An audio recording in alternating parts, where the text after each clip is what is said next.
Hey everybody, welcome back to the channel, Sabaton Army. We've got another good one for you today. We're going to be checking out the song Saboteurs. I believe this is off the album of Heroes. Been getting a lot of great songs off that album, Heroes. That might be one of their better albums from what I'm seeing so far. This song was originally requested by a viewer called Lionel Lines. So Lionel, I know it's been a while since you requested this, but I finally got around to it. A lot of people have been asking for this one, so this is the time. If you guys are enjoying these Sabaton deep dives that I'm doing here, we're going to be checking out a lyric video, followed by a live performance of this song. I believe, let me see where it's at, the live. It is in Oslo. So we're going to be doing a lyric video, live performance from Oslo, and then we'll check out the Sabaton history on the back end like we do on these Sabaton deep dives. So it's going to be a long one, so we're not going to waste a lot of time promoting on the front. You guys know what it is. Like, comment, subscribe, all that kind of stuff. Join the Patreon. And now let's jump into Saboteurs by Sabaton.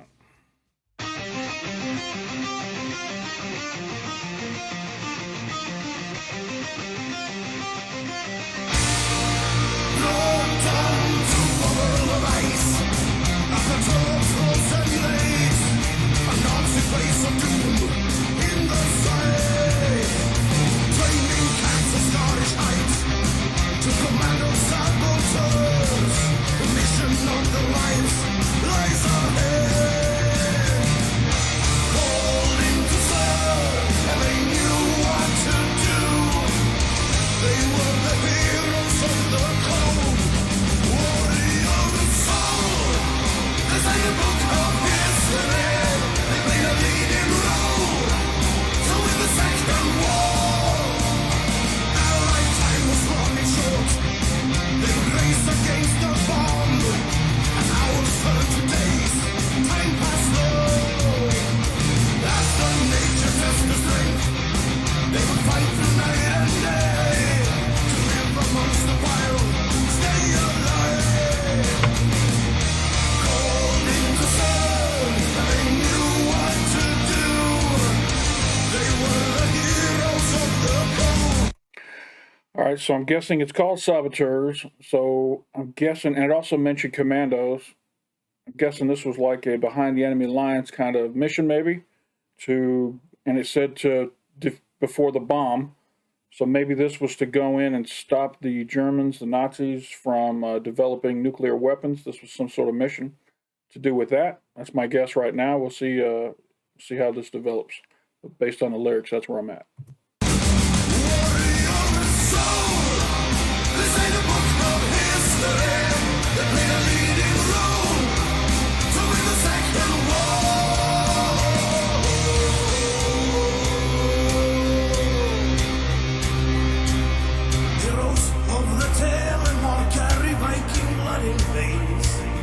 Warriors of the northern land, they live forevermore. Heroes of the telemark, carry Viking blood in veins. Warriors of the northern land, they live forevermore.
All right. So based on just hearing the song and reading the lyrics, I think I'm still on the right path with regards to what this song is about. Judging the song itself, I think it's one of Sabaton's better songs. The guitars and drums are nice and heavy on this one. The lyrics are well written. The hook is very good. This is one of Sabaton's better songs, in my opinion. And I bet by the time I see it live and watch the history, I'm going to like this song a lot more once I really know what it's about. It's got a great hook. So let's check out this live performance. This is from the Great Tour in Oslo. And here we go. Det är norsk historia.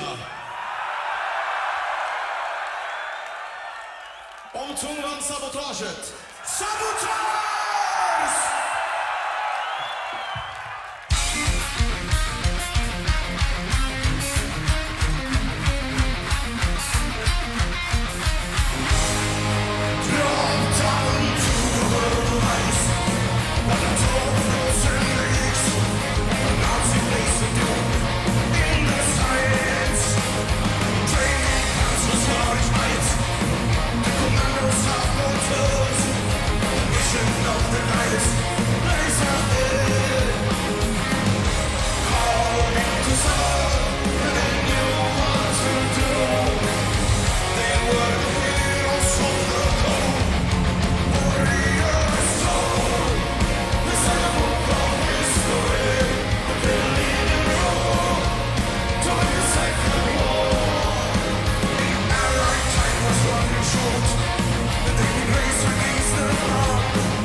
So on one of my earlier videos, I'd asked everybody to tell me the name of this one guitarist over here because I think he's one of the only guitarists, so I don't know their name. And they told me his name's Chris. So long time back, people said, hey, welcome to the Sabaton Army. And I said, I can't call myself a member of the Sabaton Army until I know all the members' names, until I've really delved into their history and what they're all about. I think I'm getting close. Because I know everybody who's in front of the camera right now. I think I know their names. Obviously, Chris, the main soloist over here, the guitarist on the left. We got Tommy and Parr. Tommy's over here on the right, and Parr is in the center, normally bouncing back and forth. Obviously, we got our lead singer, Joachim. And I just need to learn the drummer's name, and I think I'll have the whole band locked in. And then I could start to maybe consider myself a member of the Sabaton Army. I definitely like their music, so that part's checked. And I think once I learn who the drummer is and get that locked in, I can maybe start self-identifying as a member of the Sabaton Army, if you'll have me. All right, let's keep going.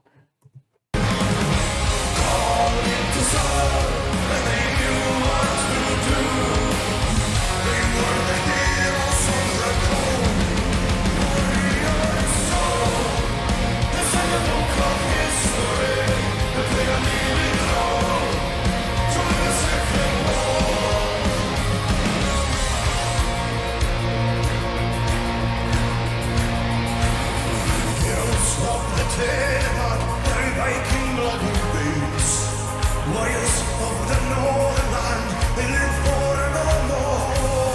Heroes of the Denmark, they're Viking running beasts. Warriors of the Northern Land, they live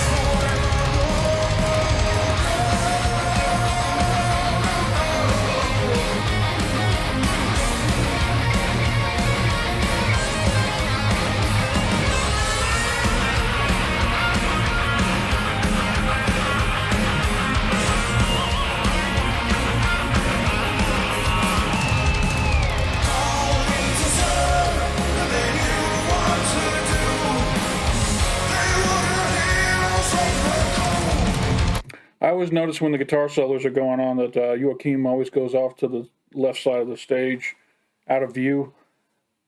I'm assuming for one reason to let the guitarists have their time in the spotlight. But I'm always guessing he's got drinks back there and he's just going over there to get a drink real quick, wet his whistle before he comes back out.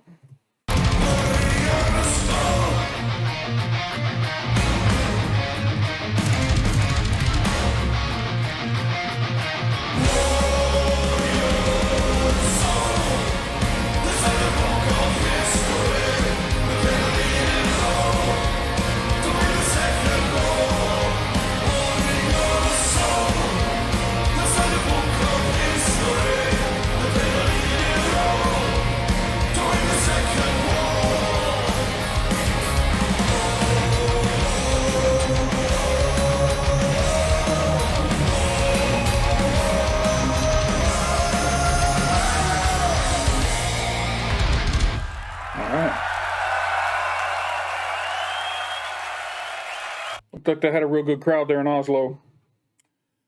All right.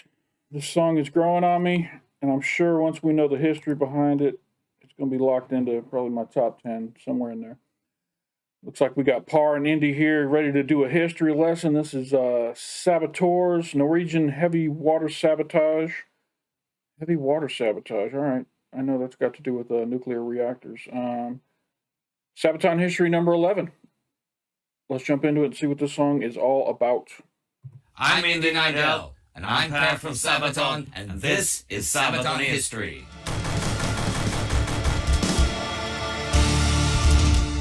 During World War II, Germany, like the Allies, tried to develop a nuclear weapon. And our song Saboteurs is about the people who prevented that. And it is also the name of our German fan club.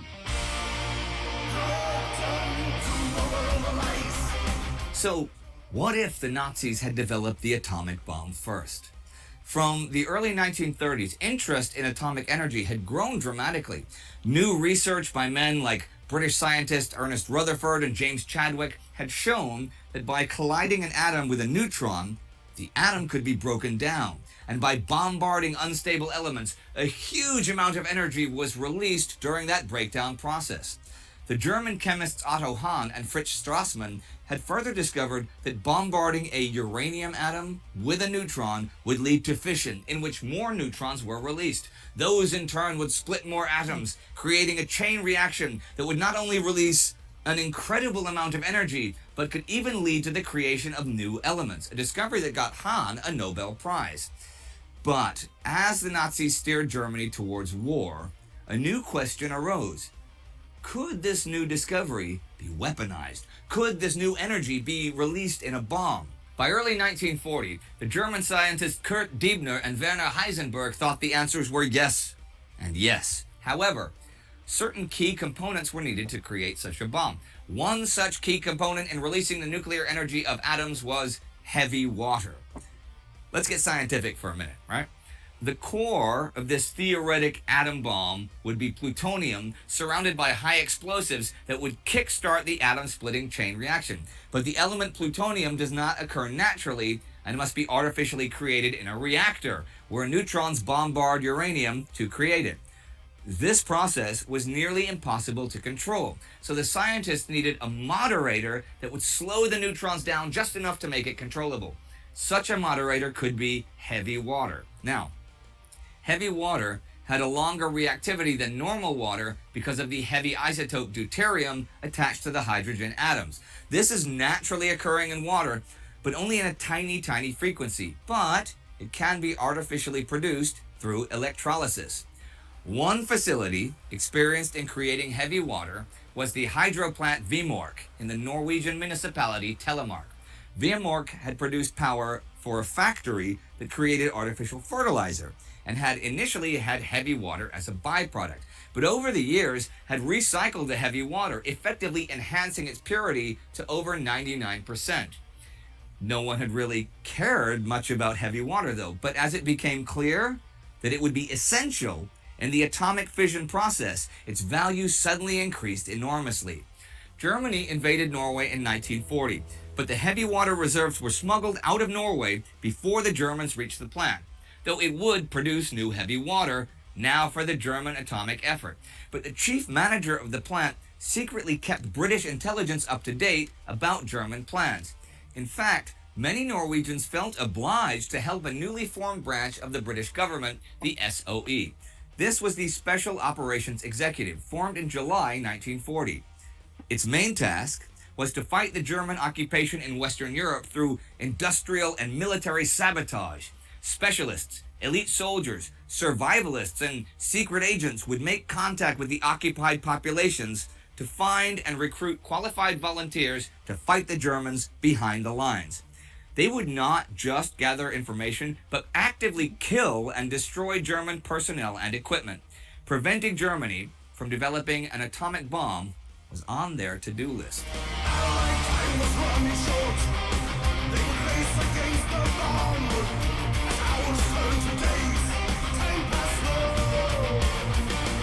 The production of heavy water took a lot of time and energy. To produce 1 pound took 25 tons of normal water and over 160,000 kilowatts of energy, and it also had to be refined to a usable purity. Still, in May 1942, Heisenberg met with the Reichskommissar for Norway and other officers to discuss how to proceed with the German nuclear program. Vemork was now producing 286 pounds a month, and most German scientists agreed that they could use nuclear energy to power industrial factories to produce weapons. But to actually weaponize it was not thought possible just yet. The military officers, though, were more interested in an immediate solution, not theoretical bombs that were maybe ready in months or even years. Heisenberg knew that they had something, but he could not figure out how to bring it to life, though he secured further funding for the project and made plans to build a second hydro plant to increase the production of heavy water. Meanwhile, the SOE were stepping up their efforts to find a way to sabotage Vemork. They acquired contacts inside the plant who leaked all sorts of info, but actually sabotaging the plant was another matter. Any attempt by workers to destroy or pollute the heavy water carried the death sentence. So the SOE began recruiting and training a specialist force. These were mostly men from the Norwegian Special Forces or the Norwegian Army, already with experience skiing, handling explosives, and survival in winter conditions. At a school in the north of Scotland where the terrain was similar to Telemark, marksmanship, espionage, map reading, close combat, camouflage, and advanced survival techniques were taught to the recruits. But the Germans were on high alert. Repeated attacks all over Norway, sabotaging railway lines and industrial plants had made them nervous. The hydro plant was now guarded by electrified barbed wire, dogs, searchlights, and hidden machine gun posts. Well, by October 1942, a vanguard of commandos parachuted onto the Hardanger Plateau, close to the lakes where the hydro plant got its water. They were to make contact with the resistance and find potential landing places for gliders. On November 19th, Operation Freshman was put into action. 2 airspeed Horsa gliders pulled by Handley Page Halifax bombers made for Norway, with British paratroopers and Royal Engineers aboard. As they approached the landing area, heavy fog descended on the mountains. One of the bombers misjudged its height and smashed into the mountainside, while the glider crashed on the ground. The second glider missed the actual landing zone and crashed near the first plane. It was a disaster, and the few survivors in such a remote location were unable to continue the mission. All they could do was wait for the SS to appear, and the Germans had issued the commando order.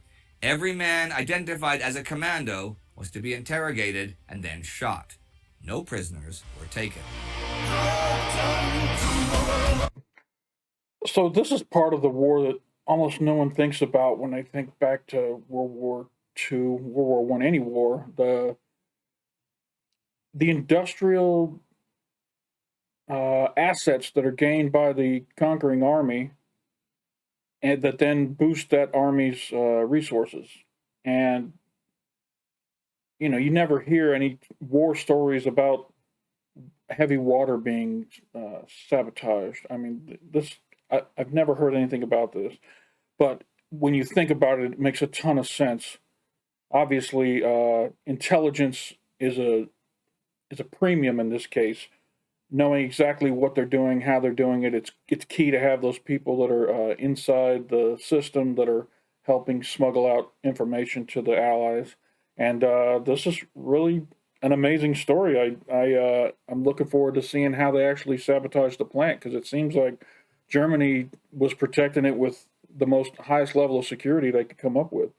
So let's continue this.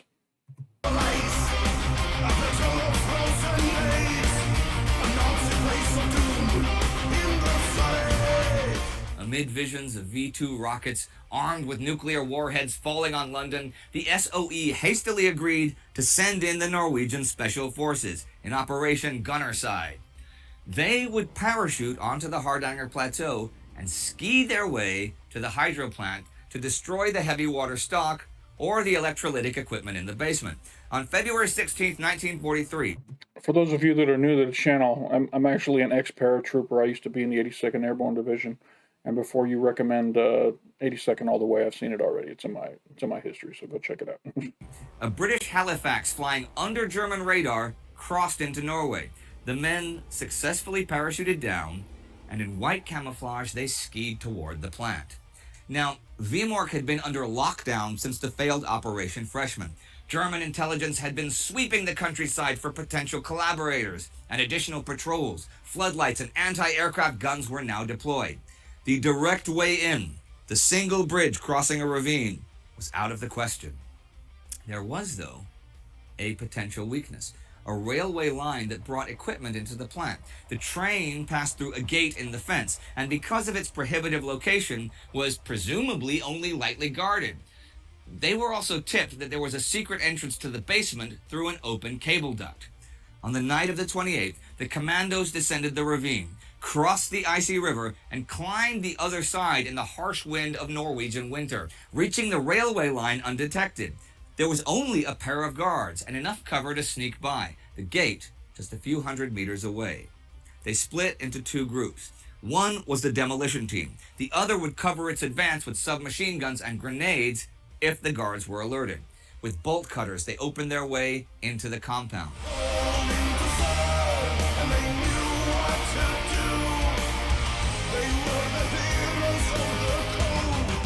While the demolition group made their way to the electrolytic capacitors in the basement, the other team took positions to engage the enemy, aiming their guns at the nearby barracks.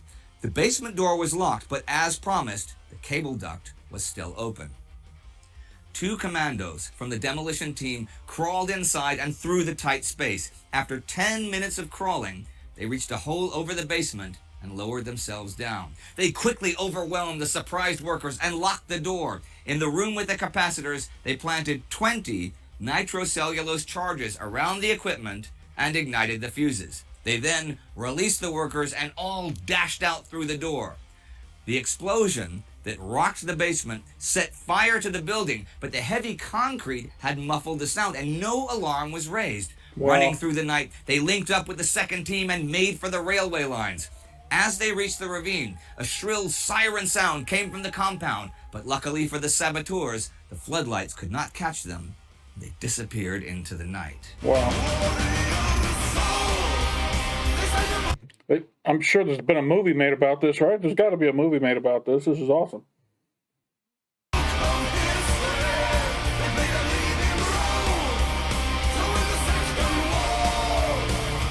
The raid was a success, and the commandos dispersed. Alone or in small groups, they had a better chance to escape the German pursuers, and their individual escape stories are just as interesting as this story. Some hid in plain sight among the civilian population. Others made their way to Sweden. One guy named Hellberg had to escape James Bond style from a German ski patrol that chased him down a mountain while he fired at them with his pistol.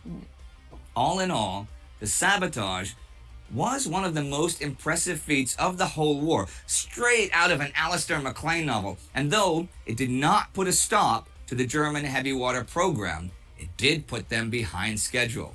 In November, the British conducted a bombing raid on Vemork that did little damage to the machinery, but that, together with the commando raid, convinced the Germans to relocate their heavy water to Germany. Norwegian spies got the time and the place of the transport, though, and on February 20th, 1944, the ferry, with the fitting name Hydro, was sunk by Norwegian saboteurs, and nearly all of the heavy water was forever lost to the Germans in the depths of Lake Tinn. At the end of the war, a second hydro plant in Bavaria was discovered. It had produced nearly enough heavy water for an atomic bomb. If the Norwegian heavy water had reached Germany in time, Hitler might have had nuclear weapons after all. Wow. I wonder what they told the soldiers that were performing these missions. I wonder if they gave them all the information about why this particular substance had to be destroyed. I mean, I wonder how much they knew, or did they just tell them, look, there's this plant that we need you to go sabotage these capacitor banks at, or whatever it was that they were doing. I wonder how informed the actual attackers, or commandos in this case, were with regards to how important that heavy water was. I wonder if they've been schooled up on how it works. Just curious. So, Per, tell us about the song Saboteurs. The song is actually very old, even though it was originally released on the 2010 album Coat of Arms. This song was one of the first ever written for Sabaton. Like from the 90s and stuff? Or... Almost, but it wasn't finished. So it was only some ideas of it. And I loved the song from the beginning. It was our singer Joachim who wrote it, but he didn't get the final pieces to glue together. Originally, the song was, of course, written before we even started to talk about the topic of war. Right. Okay. So it had a different... So not name. Saboteurs, no. No, it was not Saboteurs. It was actually called Holy Lies. But so, if it was Holy Lies way back then, before the albums and stuff, do you have like a demo version or a rough version of that? We did a short, super crappy rehearsal recording of it, actually. And we can hear it? Yeah. Okay, so let's hear it.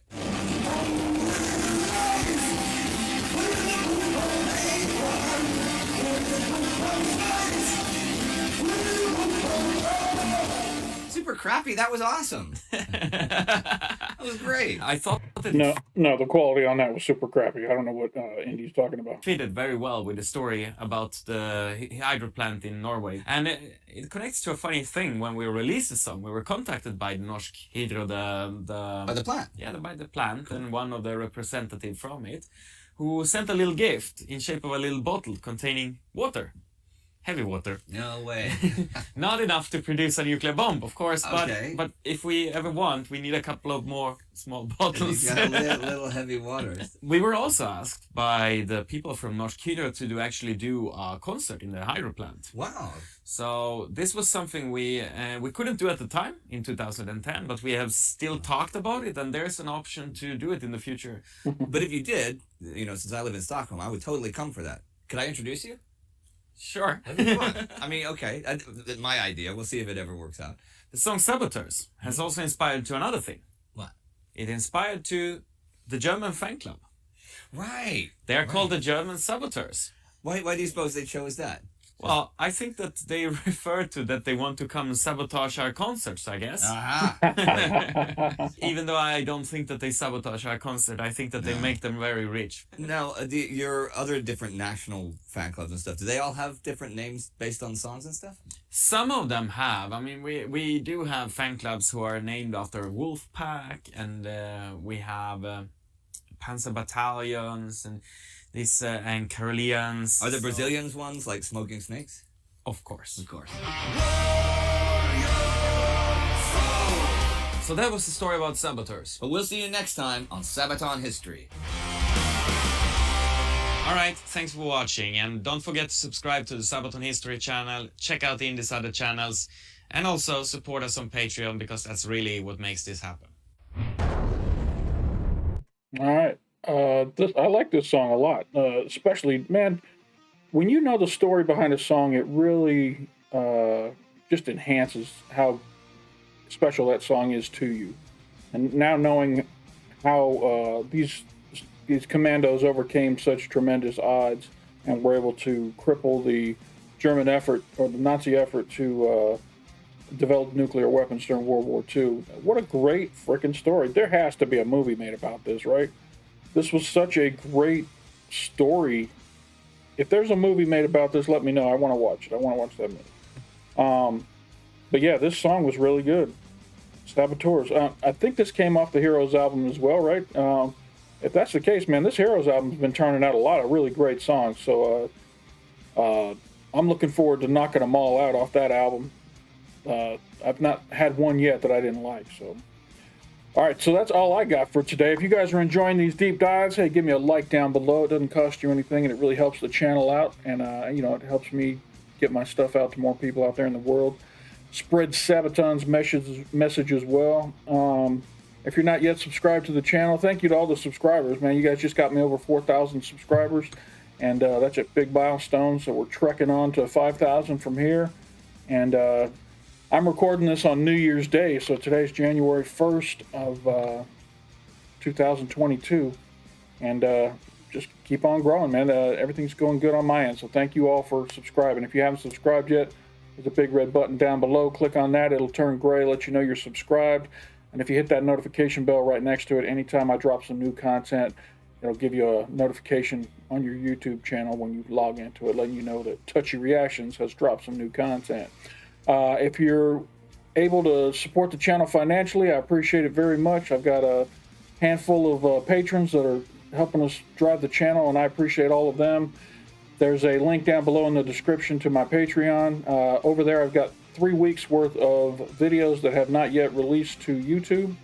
So you get early access to all that content. Anytime I record a video and upload it, it immediately goes onto my Patreon for 3 weeks, and then it gets uploaded to YouTube after that. So if you want early access, you can jump over there. Also take Patreon requests that get pushed to the top of the list when it comes to requesting songs. You guys have been doing a great job requesting songs. Comments have been great. Lots of help with extra history, that wasn't covered in the history lesson. So I'm having a blast going through this Sabaton journey, and you guys are a big part of that. So thank you, thank you, thank you. That's all I got for this episode, everybody. So hey, I appreciate you stopping by. Don't forget to come on back and have a great 2022.